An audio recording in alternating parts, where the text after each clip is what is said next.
Hello and welcome to Video Revealed. I'm Colin Smith and this is your place for professional video production techniques. The subject of this reveal, making the most out of vertical video.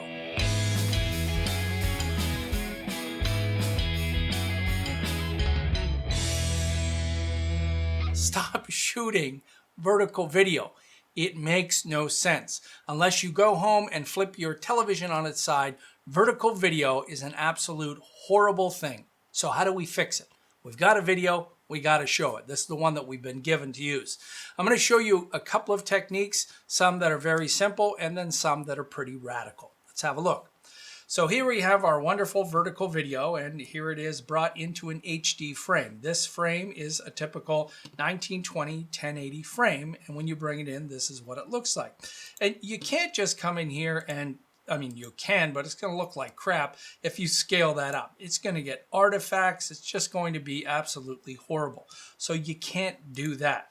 So you have some choices. How do I fill in the blanks? Well, the easiest thing to do is this, and I know editors that absolutely hate this. This is a typical news organization move where you take a version of the video, below it, you increase the scale. Over here in my effects controls, this is scaled up to 186%. You see it's the same video, just scaled up, and then you stick a blur on it. The blur definitely helps hide all the artifacts, and when we turn on that layer and we play it, I mean, it's acceptable, but I specifically picked a very bumpy video to show you that when you're just doing the same background or the background, it can be very distracting. It's pretty damn annoying. It's a little bit better once we get into the other shots, but it's still pretty damn annoying.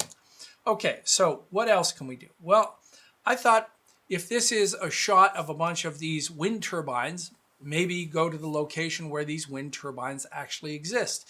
Get some kind of a consistency between the shot. So this is just a straight up screen capture from Google Maps, and all I did was use the swivel in here to just swivel it back a little bit. So this is the basic 3D, with the tilt back here. So you can see I'm tilting this back, and on top of this I've got black video with a ramp set to multiply opacity, so it just hides that. If I turn this on normal, it's just going to be a typical ramp. So multiply is blending this in. It just gives us a little bit more depth. So if I turn off that multiply, there we go.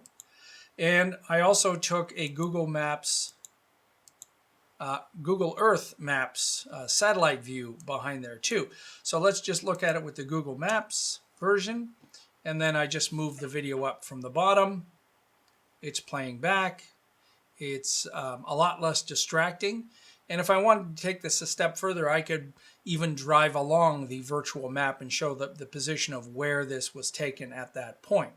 So here's another example. In this particular one, we've got, a young lad hitting someone in the head with this net and finally capturing him. It's a little humorous moment, but in the background, what do we do? Well, the same day that this was shot, I actually also shot the leaves. Hey, I didn't shoot that as vertical video. I actually cropped something I had shot before, but I also shot the leaves in the background of the same day. And when you look at it, makes some good context. And if I wanted to, I could select the leaves in the background, go to my effects, and let's stick a fast blur in there, because really the leaves are fairly slow moving. So if I blur that out a little bit, yeah, maybe that actually looks a little bit better. Now you're concentrating again more on the front video. The back is less distracting, and it's more in context of what's going on. All right, so those are some pretty simple examples. Now I want to take it to an extreme, and this has more to do with the infographic kind of look. So check this out. I put the vertical video over to the side, and I created a background with some titles that come up. And to me, this is much more informative.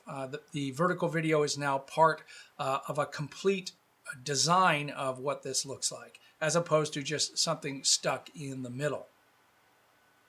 All right. Pertinent, good, useful information. And then, as is always the way with me, let's take it to a whole other level. Let's create a real 3D background. So I went into Cinema 4D, and if you're a Creative Cloud user and you have the full Creative Cloud, or if you're an After Effects user, then you have Cinema 4D Lite as part of that, and you can create a 3D scene like this. So in this scene, a television wall pulls out, the background racks out of focus, and now we have our video playing in this video wall. Let me just show you that again. And it plays. And what I'm actually doing here is if I turn off the top layer and turn off that layer, what you're really looking at here is you're looking at a hole that goes all the way to the background. And when I turn the top off, turn the back on,